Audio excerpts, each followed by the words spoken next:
Chapter 20, Assessing Breast and Lymphatic System.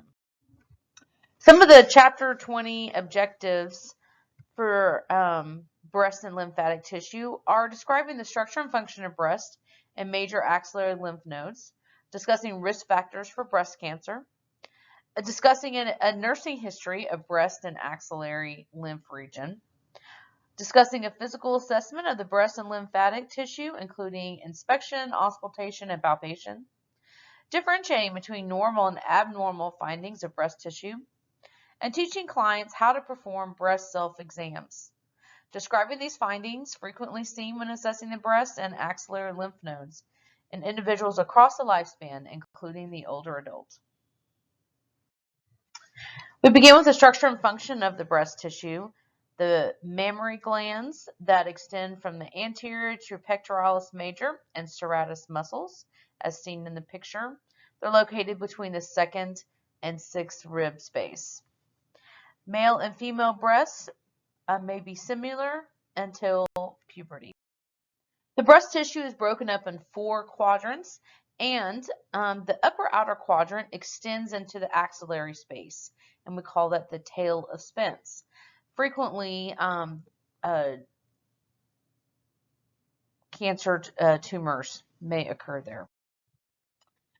The other structures of the breast tissue are the nipple, the areola.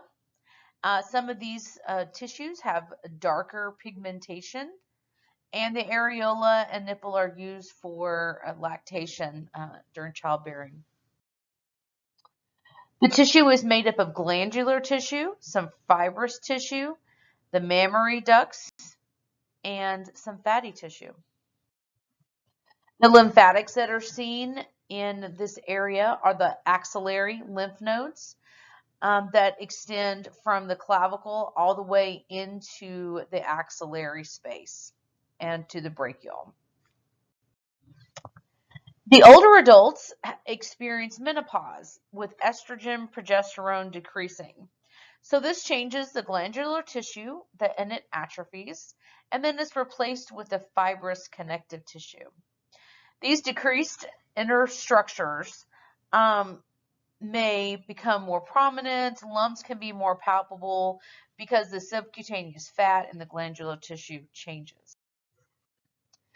For breast cancer in Weber and Kelly, there are non-modifiable and modifiable risks. So being a female, the genes, the BRCA genes, or a family history, those kind of things are non-modifiable, of course. Children or giving birth to first child after 30 sometimes can increase chances. Oral contraception, menopausal hormones, or the choice to utilize menopausal hormones, alcohol, weight, and limited activity also increases cancer risk. So for educating our patients, men and women can have breast cancer, but it's important to note any changes and notify a provider immediately. Avoiding alcohol, increasing exercise, and if there are risk factors genetically, being aware of those and being very conscious as you do your self breast exam. So the American Cancer Society encourages yearly mammograms starting at age 40 and a complete breast exam after age 40. If there are increased risk factors, then screening might begin by age 30. We encourage breast self-exams consistently and minimal monthly. The American Cancer Society also notes that women in their 20s and 30s should have that breast exam at least every 2 to 3 years. Some of the subjective data when talking about breast tissue, we're assessing for any lumps or swelling in the breast or axilla. We're looking at breast tissue for masses and also enlarged lymph nodes. Any redness, warmth, or dimpling, any rashes is something that would be concerning. You would obviously note the location and in your assessment, etc., by the quadrants. Any change in size or firmness of breasts, There may be some changes with menstruation, but looking at those things, the onset of the change in size or those type of things is important to note. Any nipple discharge would be something to note as well. So when you're talking to your patients, we ask them about their menstruation or their menarche history. If they're in menopause, and again, menopause means that somebody has had no menstruation for a full year before they are in menopause. So patients may be in perimenopause or before menopause.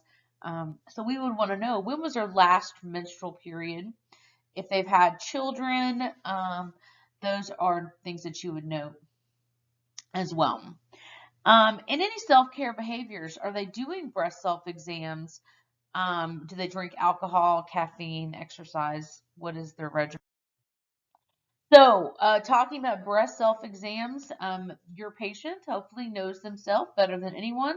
So if something is happening, that they can recognize if there's any changes. Lying down, using middle finger pads, circular motions, or up and down.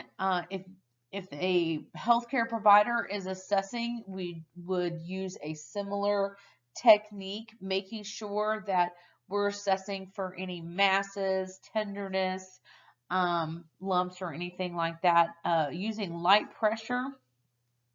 Going around the breast tissue all the way to against the chest and ribs. So middle sternum to lateral as well. Now, the patient can stand in front of the mirror with their hands on their hips and look for any dimpling in the breast tissue. And also, we're having the patient examine under the arms in that same circular motion, try to identify if there's any hard and fixed lymph nodes to be aware of. So, inspecting, you are the patient's facing the examiner, looking for symmetry, size, and shape. A slight asymmetry is not unusual, but if there's an increase in size or a new growth or inflammation, that's definitely something to note. The skin should appear smooth, even color, no redness, edema, or dimpling. Now, there may be stretch marks. That is not unusual. But this poda orange, and I have a picture of that for you, from edema and metastatic disease, is an abnormal finding. So we're also looking for the venous pattern. When breasts are swollen, that veins can be more prominent on the surface. Inspecting areolas for size, symmetry, and any red or scaly crusting skin like with pageants. So the nipple should be nearly equal bilaterally, same location on the breast tissue. Sometimes is typically everted, but maybe flat, but no discharge should be seen. If it's a recently retracted nipple or that may be related to metastatic cancer, as the cancer tissue is drawing the nipple in. Now, supernumerary nipple is a variation to where it's more bulbed out instead of to a small point. So here is a picture of what this looks like, inspecting for retraction and dimpling. Obviously, no retraction or dimpling would be expected, and the breasts hang freely. So again, talking about the palpation, arm overhead to expose the breast tissue and up into the axillary space using those 3 fingers, and make sure you're in the tail of Spence. Here is a description of this. So palpating for texture, tenderness, temperature, for any nodules. If the patient is due to start their menstruation within the next week, the breast tissue may be tender. So that's something that would be possibly expected. Now, there are fibrocystic disease, which is benign, but it may feel lumpy or bumpy, um, uh, some firm nodules, but well-demarked borders. So some of the abnormal findings that we would want to note, like I said before, is the location and quadrants, about how large, if there's any tenderness, any related nodules in the lymph nodes as well. So malignant tumors, again, are most upper outer quadrant of breast, typically unilateral and irregular. The masses to the lymph nodes and to the breast tissue may be hard and non-tender, but typically they're fixed. So if a patient is in childbearing, sometimes those milk ducts can get cysts or infections and may cause an abscess. We call this mastitis. This happens if a patient has been recently breastfeeding or given birth as the mammary glands are doing their work. Now, if there's any bruising from an injury, say a seat belt, anything like that, there may be a hematoma, etc., to breast tissue, but you would absolutely want to note those things as well. Lipomas are fatty tissue that can appear as a lump, and there are some breast tissues that may be benign situations, but it's definitely if there's any recent changes, that's the big deal, right? If there's something's growing or recent change. Intraductal papillomas are growths inside milk ducts near the areola, and this may happen as patients are getting older, over 50. It's just something to monitor for the patient. So in palpation of the nipple and areola, you would wear gloves, and note any discharge. If patients have watery or pink discharge, that would be something to note. Now, if a patient has a history of mastectomy or lumpectomy site, you are going to assess around that incisional site. We expect the scar to be well healed with no redness or swelling or lumps or tenderness. You would assess the surrounding axillary tissue as well, especially up into the talus fins. Any redness or inflammation, lesions, lumps, or tenderness would be things that are important to be referred. So again, in the palpation of the axilla, just like in the breast tissue, you're going to palpate in different directions. Moving to the posterior axilla, we're feeling for those lymph nodes. Now the nodes should be less than 1 centimeter or non-palpable. If they are enlarged and painful, that may be related to infection. If they are greater than 1 centimeter, hard and fixed, that may indicate underlying malignancy. If a patient has a breast implant, they still need to perform that breast self-exam on the breast tissue surrounding that.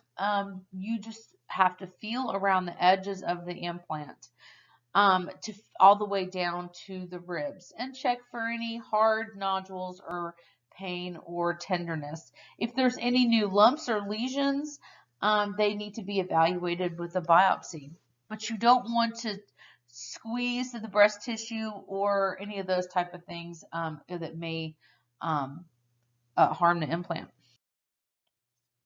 So when we're explaining our breast self-exam to the patient, we want to keep it simple, get a regular schedule going. After menstruation is best, and reporting unusual findings. That is the big thing. You can have the best demonstration and exam, but if you don't follow up and report to the provider, you're not going to be able to take action. So again, with male breast tissue, um, it should be flat disc. We're also going to assess for any swelling, nodules, etc. Um, if patients are obese, there may be some fatty enlargement because breast tissue does have some subcutaneous fat there. Gynecomastia is enlarged breast tissue, sometimes seen in puberty and sometimes temporary, but with hormonal imbalances can continue. But male breast tissue can have hard, irregular nodules just as well. So, want to be sure to make sure that the patient knows their self-assessment and how to do that.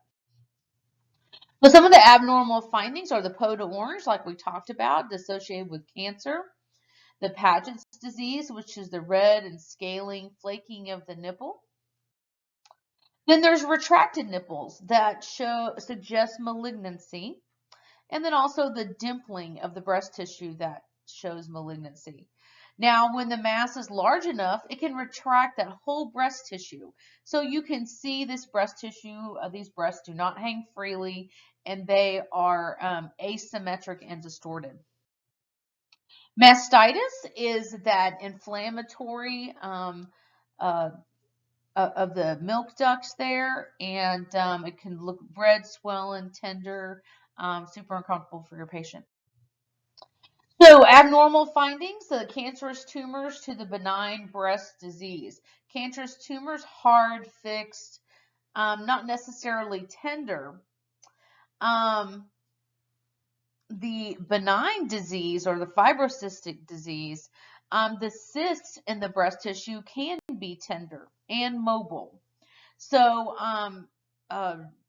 be thinking hard and fixed for cancerous tumors and other fibrocystic disease, not fixed, elastic. So in summary, what are some older adult considerations related to breast assessments? What are some risk factors for breast cancer, breast self-exam techniques and considerations for education? And what are some common abnormalities of the breast? Can you name and describe them? Thank you.